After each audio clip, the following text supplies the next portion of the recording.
January 16. Christ's first advent prefigured. By faith Moses, when he was come to years, refused to be called the son of Pharaoh's daughter, choosing rather to suffer affliction with the people of God than to enjoy the pleasures of sin for a season. Hebrews 11:24 and 25.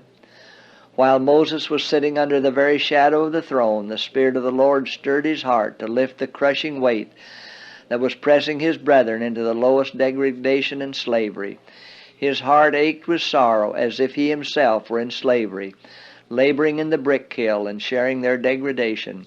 They were slaves suffering under the cruel lash. They were a reproach and a hissing to all the Egyptians, from Pharaoh down to the lowest serf. But the Lord had singled out Moses as the one to deliver the oppressed race. And by 40 years of exile under the discipline of God, he was prepared for the work. Understanding the evil disposition of his own countrymen, knowing how many would be perverse and unreasonable, understanding that they might betray him, he was yet considering ways and means to accomplish their deliverance, though supposing that he himself had forfeited all right to be the instrument. But God in the bush, which though burning was yet unconsumed by the fire, presented himself and selected Moses as his agent. Moses was accepted as a co-worker with God.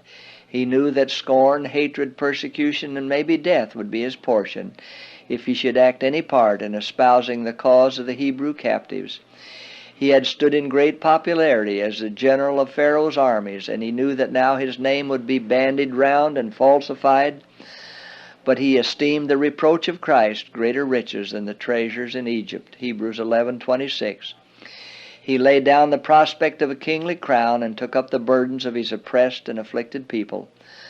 Moses was chosen of God to break the yoke of bondage upon the children of Israel, and in his work he prefigured Christ's first advent to break Satan's power over the human family and deliver those who were made captives by his power.